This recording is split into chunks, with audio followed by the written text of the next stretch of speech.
할렐루야. 우리나라 나이로 17살이면 평균적으로 고등학교 1학년입니다. 아직까지 자아관이나 세계관, 자아 정체성이 확립이 되지 않았을 때이죠. 이럴 때는 어떤 경험을 하느냐에 따라서 어떤 삶이 되느냐라고 할 수가 있습니다. 가령 그런 나이에 사랑하는 가족들로부터 인신매매를 당한다면 그 삶은 정상적인 삶이 될 수 있겠습니까? 아마도 평생 아픔과 상처를 가지고 살 것이며 깊은 트라우마로부터 벗어나지 못할 것입니다. 파괴된 삶을 살 수도 있고 타인의 삶을 파괴할 수도 있습니다. 우리는 주변에 그런 경험을 가지고 아픔과 괴로움 속에 사는 사람들을 종종 만나기도 합니다. 바로 그 17살의 나이에 요셉이 사랑하는 가족들에게, 형제들에게 팔리게 됩니다. 그리고 13년이란 긴 세월 동안 그는 버림받고 억울한 누명을 쓰고 감옥에까지 가게 됩니다. 소위 파괴된 삶을 살 수밖에 없는 아픔과 고통 가운데 긴 세월을 보내게 됩니다. 모르긴 몰라도 정상적인 삶을 살기는 어렵다라고 할 수 있지 않겠습니까? 그것이 일반론적으로 볼 때는 정상적이라 할 수 있습니다. 그렇지만 요셉은 달랐습니다. 왜냐하면 그런 긴 고통의 세월 속에서도 하나님께서 주셨던 꿈을 잊지 않았기 때문입니다. 창세기 37장에는 17살의 요셉이 하나님의 꿈을 받는 장면이 기록됩니다. 그는 그 꿈을 안고 살았습니다. 17살의 청소년이 30살의 청년이 되기까지 젊음의 시간을 그렇게 감옥에서 억울하게 보내고 있었지만 하나님이 주셨던 꿈을 포기하지 않았던 겁니다. 어떤 사람들은 이렇게 얘기를 할 수 있지 않겠습니까? 그 꿈이 무슨 진짜 꿈이냐? 13년 동안이나 버림받고 결론이 감옥인데 그게 무슨 진짜 꿈이냐? 개꿈이지 라고 할 수 있습니다. 그럼에도 불구하고 요셉은 그 꿈을 붙들었고 자신의 주어진 삶의 그 좋지 못한 환경에 의해서 인생을 파괴하지 않았습니다. 무엇을 선택할 것인가? 요셉은 버림받고 희망 없는 세월을 사는 환경 속에서도 그는 하나님의 꿈을 선택했고 그 꿈을 버린다면 자신의 삶이 정말로 소용없는 삶이라는 것을 알았기 때문에 희망을 포기하지 않고 살았던 것입니다. 요셉의 인생의 전환점은 바로 이러한 선택에 의해서 이루어짐을 보게 됩니다. 우리가 현실적 삶, 현재의 어려운 삶을 잘 극복하기 위해서는 욥의 고백이 필요하리라 생각합니다. 욥은 이런 고백을 했죠. 그가 나를 아시나니, 나의 가는 길을 그가 아시나니, 그가 나를 단련하신 후에는 내가 순금과 같이 되어 나오리라. 이 고백입니다. 이 고백은 현재 자신의 삶을 인정하는 겁니다. 나의 현실, 지금의 상황을 인정을 해야 합니다. 그리고 그 삶을 어떻게 바꿀 것인가를 생각하는 것입니다. 욥이 말 못할 고통 가운데서도 자신의 현실을 인정했고 그 현실을 바꾸실 하나님을 의지했던 것처럼 요셉도 자신의 그 모든 순간순간을 인정하면서 하나님이 주신 꿈을 소망하면서 살게 됩니다. 요셉의 삶이 바뀌는 것은 30살의 나이입니다. 자신의 꿈에 의해서 형제들에게 버림받았던 그가 타인의 꿈, 바로왕의 꿈에 의해서 인생이 바뀌기 시작합니다. 신기하지 않습니까? 자신의 꿈 때문에 버림을 받았는데 타인의 꿈에 의해서 자신의 인생이 역전된다는 것 놀랍습니다. 이것이 바로 하나님의 섭리이기도 합니다. 하나님은 우리의 삶을 어떻게 바꾸실 줄 모릅니다. 우리가 그의 섭리와 주권을 믿고 살아간다면 나에 의해서 혹은 타인에 의해서 우리의 삶이 얼마든지 바뀔 수 있다고 하는 겁니다. 요셉이 30살의 나이가 되었을 때에 애굽의 바로왕의 꿈을 해몽해 줌으로 인해서 애굽의 총리가 된다고 하는 사실을 우리는 잘 알고 있습니다. 그때부터 요셉의 삶이 잘 풀려나갑니다. 역사적으로 경험하지 못했던 7년 동안이라는 역대급 풍년이 들고 그 풍년의 기간 동안에 많은 나라 사람들의 곡식을 사들여서 애굽을 부유하게 만들고 미래의 삶을 준비해가는 과정을 우리는 잘 알고 있습니다. 사람들은 7년의 풍년이 끝나면 그 해를 능가하는 7년의 흉년이 온다는 사실을 알지 못했습니다. 그렇기 때문에 곡식이 생기면 생기는 대로 팔았고 요셉은 그것을 사들이면서 미래의 삶을 준비를 하게 되어집니다. 사람들은 자신의 삶이 계속 그렇게 좋을 것이라고 생각했겠지만 인생은 늘 그런 것이 아닙니다. 사람의 삶이 바뀌는 것은 일순간입니다. 7년 동안 풍년이 들었지만 갑작스럽게 흉년으로 접어들자 그동안 사람들이 살아왔던 모든 삶은 일순간에 역전이 되고 맙니다. 계속적으로 풍년이 될 것이라 생각했던 그의 삶은 끝나버렸고 그들이 그동안 곡식을 팔아서 사모하던 돈은 사실 큰 값어치가 없어졌습니다.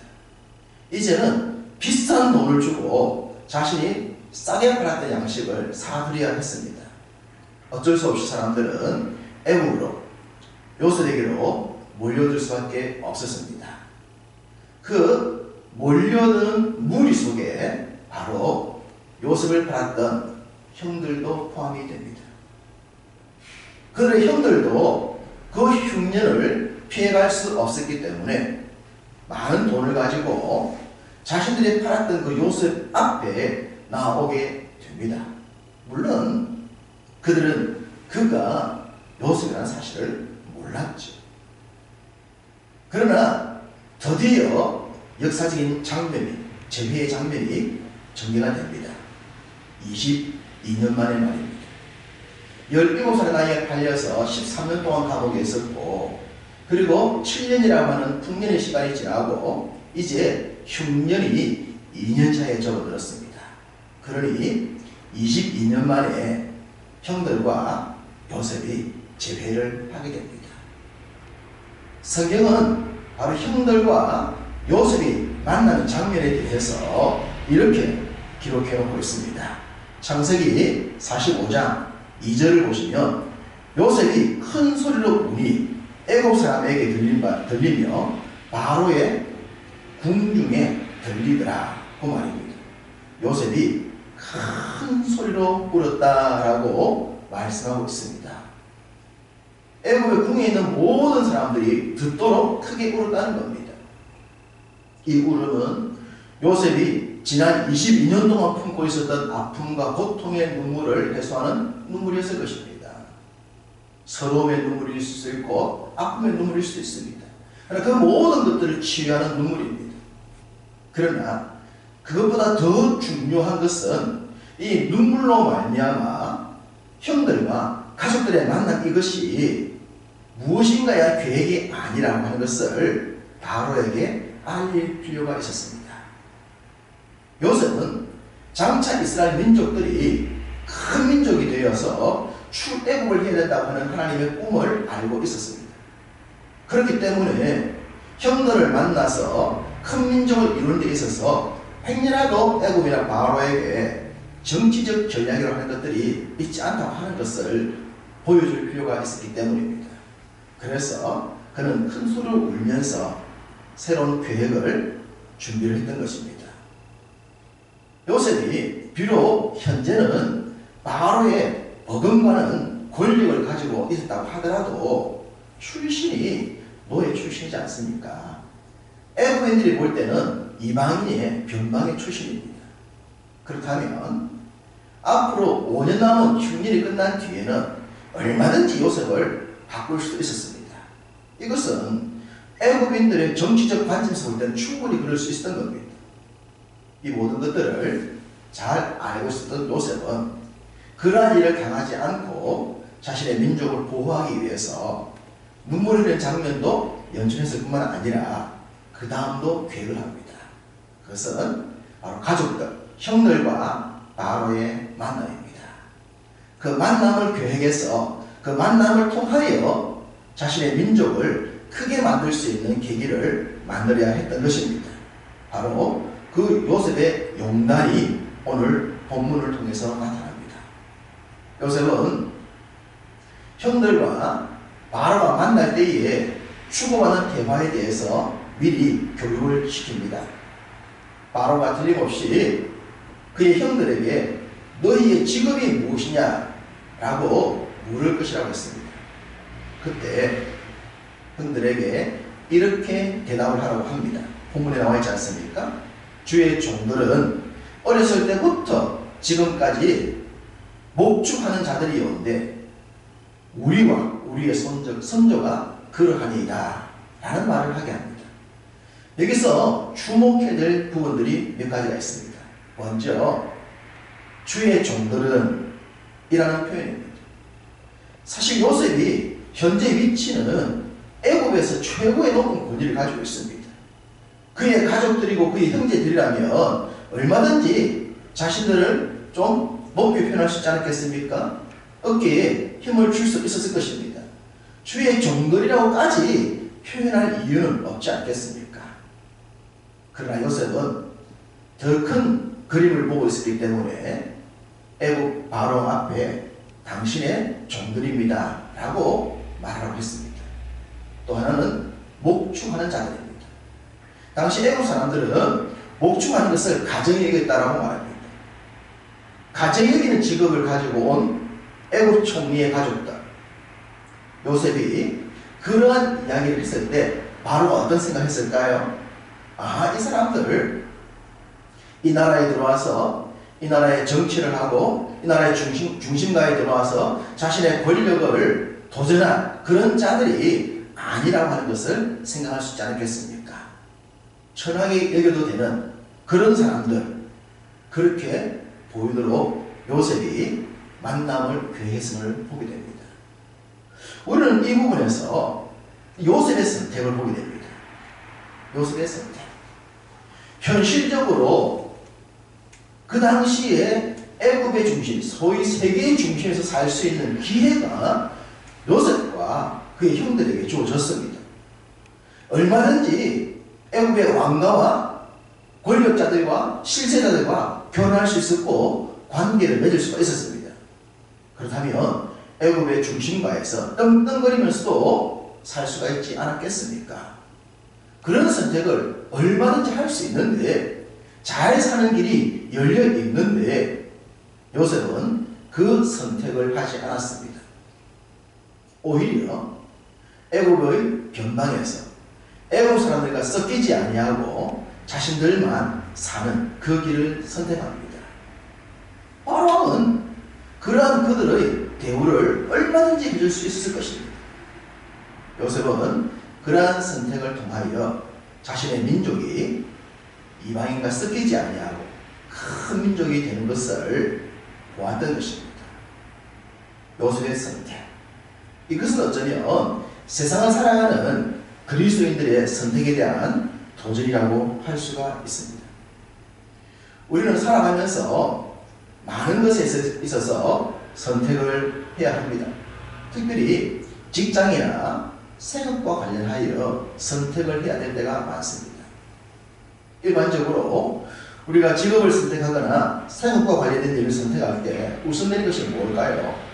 연봉, 복지, 혹은 평생 직장, 그런 것 있지 않겠습니까? 당연합니다. 전혀 문제가 되지 않습니다. 연봉도 생각해야 되고 복지도 생각해야 되고 평생 직장 될 수 있는가 생각해야 됩니다. 그러나 그것이 궁극적인 목적이 되어서는 안 됩니다. 그것이 최고의 우선순위가 되어서는 안 된단 말입니다. 그것보다 더 중요한 것을 선택을 해야 합니다. 하나님의 뜻에 합당한가? 이 직업을 통해서, 이 생업을 통해서 하나님의 의를 이룰 수 있는가? 그것을 선택해야 합니다. 어떤 분들은 목사님, 너무 비현실적이지 않습니까? 그런 이야기가 라고 말씀하실 수 있습니다. 여러분에게 이해가 될지 모르겠지만 제가 신앙의 길을 선택하고 목회자의 길을 선택할 때도 이것이 그렇게 화려한 길이 아니었습니다. 그때도 그랬지만 지금도 그러합니다. 그러나 내가 선택하는 것이 물질이나 경제가 아니라 이 일을 통해서 무엇을 이루어드릴 것인가라고 하는 하나님 나라의 그 관점이 있어야만 우리가 어떤 직업을 선택하더라도 그 직업에 의해서 우리의 믿음이 흔들리거나 물질에 의해서 우선순위를 놓치지 않게 된다는 사실입니다. 현재 요셉은 애굽에 있어서 최고의 권력을 쥐고 있었습니다. 그러나 그 권력이 5년이 지나면 얼마든지 변할 수 있다는 것도 그는 알고 있습니다. 그렇기 때문에 그런 상황에서 요셉이 이런 선택도 할 수 있지 않았을까 생각해 봅니다. 이곳을 약속의 땅으로 만드는 겁니다. 나일강이 흘러서 언제나 많은 물이 있고 농사짓기 좋고 비옥한 이 땅을 약속의 땅으로 만들어버리면 되지 않겠습니까? 지금 권력을 가지고 있으니 힘이 있으니 힘 있는 사람들과 연결하여서 자기가 살고 있는 이 땅에 형제들과 함께 이곳을 약속의 땅으로 만들자라고 할 수도 충분히 있었을 것입니다. 현실을 선택한다는 말입니다. 그러나 요셉은 그러지 않았습니다. 이 땅은 하나님이 말씀하신 땅이 아니었기 때문입니다. 하나님이 말씀하지 않은 이 땅, 살기 좋고 비옥하고 많은 것을 제공할 수 있는 땅이라 하더라도 그 땅을 결정해서는 안 된다고 하는 것 요셉은 알고 있습니다.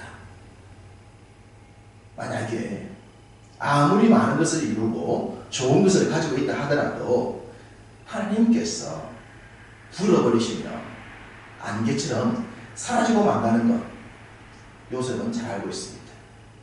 그의 삶, 그가 지나오는 삶을 통해서 그것을 보지 않았겠습니까? 고난의 세월을 통해서 그 주변에 있는 사람들의 가진 것들이 일순간 물거품처럼 사라진다고 하는 것을 요셉은 경험했더랬습니다. 그리고 자신의 삶에 이루어진 이 모든 것들도 하나님의 역사와 섭리의 결과이지 자신이 똑똑하고 잘나서 이룬 것이 아니라고 하는 것을 알았습니다. 그렇기 때문에 눈에 보이는 애굽 땅을 선택하지 않았고 애굽의 중심가에서 애굽의 사람들과 함께 잘 사는 것을 선택하지 않았습니다. 하나님께서 자기에게 원하시는 것, 내 인생에 가장 중요하게 생각해야 되는 하나님의 뜻에 따라서 그는 현실을 선택하지 아니하고 미래를 선택했던 것입니다. 우리 성도의 삶은 그러합니다. 우리가 살아갈 때 현재 생활도 중요하지만 더 중요한 미래를 볼 줄 알아야 합니다. 지금 웃는 것도 중요하지만 내일도 웃어야 할 줄 알아야 됩니다. 그런 선택, 요셉의 선택, 그와 같은 선택이 우리에게 필요합니다. 당시 요셉이 변방을 선택했고 가정한 목축을 선택했고 애국 사람들과 섞여 살지 않는 것을 선택을 했습니다. 그 결과가 뭡니까? 그 결과, 그 선택이 그 민족을 큰 민족으로 만들었습니다. 그리고 궁극적으로 출애굽에 대해 역사를 이룰 수 있는 단초를 만들어냅니다. 뿐만 아니라 요셉이 형들과 함께 살아갈 때 물질적으로도 큰 부유함을 누리게 됩니다. 당연히 영적인 복도 누리게 되죠. 현실 속에서 이룰 수 있는 것들을 다 이뤘습니다. 하나님 나라 우선순위를 선택했을 때에 그 모든 것을 더하여 주실 것이라고 하시는 그 말씀의 내용을 요셉의 선택이 이루어낸 것입니다. 그렇다면 우리의 삶에도 이런 결과를 만들어내야 하지 않겠습니까? 우리가 믿음으로 선택하고 믿음으로 나아갈 때에 그 선택을 통하여 이 땅의 삶도 잘 돼야 하고 영적으로 잘 돼야 하고 그 삶을 통해서 또 다른 사람의 삶을 풍요롭게 만든 줄 알아야 하는 겁니다. 하나님의 복이 하나님께로 왔다는 것을 증명할 수 있어야 하고 그 복을 통하여 하나님의 의를 이루어 나갈 줄 알아야 하는 것입니다. 요셉의 선택은 어려운 이 시대에 사는 우리들에게 강력한 도전을 주고 있습니다. 요셉의 선택이 하나님의 의를 이루었듯이 우리의 오늘의 선택도 하나님의 의를 이룰 수 있기를 원합니다.